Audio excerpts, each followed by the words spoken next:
Saudara, kita akan kembali ke Sulawesi Tengah atau Palu. Pasca gempa bumi magnitudo 6,7 di Palu, sejumlah pasien di Rumah Sakit Anutapura masih dirawat di ruangan terbuka. Kita akan memantau bagaimana situasi terkini dari Palu, Sulawesi Tengah yang akan disampaikan jurnalis Kompas TV Nana Rahman dan juru kamera Aldrim Talara. Nana, bagaimana kondisi terkini di sana? Apakah masih ada gempa susulan dan apakah pasien juga masih dirawat di area ruangan terbuka? Ya, selamat siang Putu dan juga saudara. Saat ini kondisi Rumah Sakit Anutapura Palu berangsur normal, namun belum seluruh pasien yang kembali ke ruang perawatan masing-masing dan sebagian pasien juga saat ini di belakang kami juga masih terlihat berada di luar gedung rumah sakit dan tentunya juga ada tenda yang sudah disediakan oleh Rumah Sakit Anutapura Palu yang juga bisa ditempati oleh pasien yang ada di rumah sakit ini. Dan memang Putu, keputusan ini diambil karena sebagian pasien dan juga keluarga itu masih merasakan trauma begitu akibat gempa yang terjadi pada hari Selasa kemarin. Dan terlebih lagi gempa susulan yang sampai saat ini juga masih terus terjadi hingga siang tadi.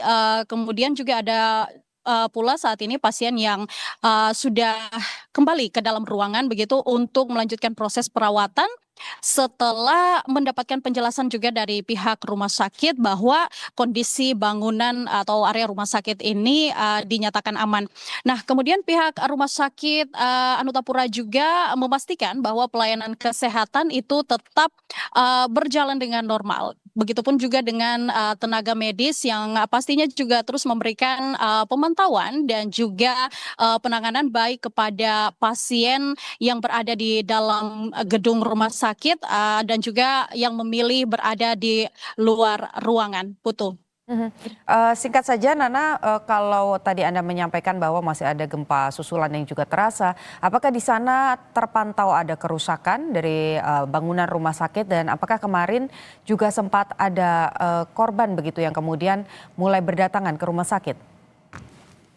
Ya, Putu dan juga saudara, berdasarkan data yang kami terima juga dari BPBD Provinsi Sulawesi Tengah, di Kota Palu sendiri dilaporkan terdapat satu rumah terdampak, kemudian juga ada keretakan di Jembatan Tiga Palu tepatnya, serta kerusakan pada beberapa bangunan usaha dan juga hotel yang ada di Kota Palu. Dan kemudian juga ada gedung serbaguna dan auditorium di Universitas Tadulako. Kemudian sementara itu di Kabupaten Sigi sendiri ini menjadi wilayah yang dengan dampak yang cukup signifikan, saudara, karena beberapa bangunan di wilayah Sigi itu dilaporkan roboh dan kemudian juga terjadi longsor di beberapa daerah dan sejumlah saluran air juga dinyatakan terputus di sana. Belum lagi kerusakan rumah warga juga terjadi di beberapa desa, terutama terjadi di Kecamatan Palolo dan juga Nokilalaki dengan kategori rusak ringan, sedang hingga berat. Selanjutnya di Kabupaten Parigi Motong juga sejumlah rumah warga, rumah ibadah, dan satu sekolah itu dilaporkan terdampak gempa. Sedangkan di Kabupaten Poso sendiri terdapat kerusakan akses, tepatnya di jalan wilayah Napu, serta ada juga beberapa rumah yang terdampak di sana.